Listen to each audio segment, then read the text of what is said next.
മുതിർന്ന കോൺഗ്രസ് നേതാവും മുൻ കേന്ദ്രമന്ത്രിയുമായ സുരേഷ് കൽമാഡി പൂനെയിൽ ദീർഘനാളത്തെ അസുഖത്തെ തുടർന്ന് അന്തരിച്ചു. അദ്ദേഹത്തിന് 81 വയസ്സായിരുന്നു. സുരേഷ് കൽമാഡി കേന്ദ്ര റെയിൽവേ സഹമന്ത്രിയായി സേവനമനുഷ്ഠിച്ചിട്ടുണ്ട്. കൂടാതെ ഇന്ത്യൻ ഒളിമ്പിക് അസോസിയേഷന്റെ മുൻ പ്രസിഡന്റുമായിരുന്നു.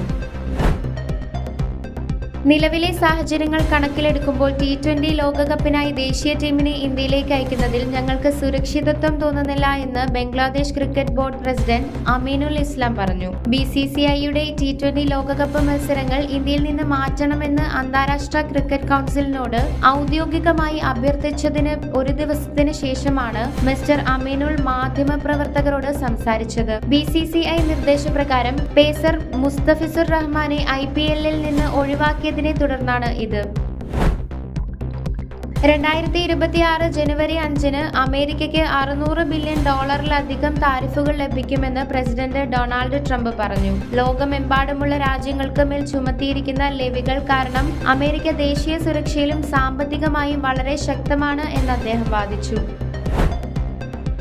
കേന്ദ്ര മലിനീകരണ നിയന്ത്രണ ബോർഡിന്റെ സമീർ ആപ്പിൽ നിന്നുള്ള ഡാറ്റ പ്രകാരം ഡൽഹിയിലെ വായുവിന്റെ ഗുണനിലവാരം മോശം വിഭാഗത്തിൽ തന്നെ തുടരുന്നു. ശരാശരി വായു ഗുണനിലവാര സൂചിക 293 ആയിരുന്നു. സ്റ്റേഷൻ തിരിച്ചുള്ള ഡാറ്റ കാണിക്കുന്നത് 20 സ്റ്റേഷനുകൾ വളരെ മോശം വിഭാഗത്തിലും 15 സ്റ്റേഷനുകൾ മോശം വിഭാഗത്തിലും 2 സ്റ്റേഷനുകൾ മിതമായ വായുവിന്റെ ഗുണനിലവാരവും രേഖപ്പെടുത്തുന്നുണ്ട്. പ്രതിഫലമില്ലാത്ത സഹായം. മോഹൻലാൽ KSRTCയുടെ ഗുഡ്വിൽ അംബാസിഡർ ആകുമെന്ന് മന്ത്രി KB ഗണേഷ് കുമാർ. ടിക്കറ്റ് വരുമാനത്തിൽ KSRTC ചരിത്ര നേട്ടം കൈവരിച്ചതിൽ പ്രതികരിക്കുമ്പോഴാണ് മന്ത്രി ഇക്കാര്യം അറിയിച്ചത്.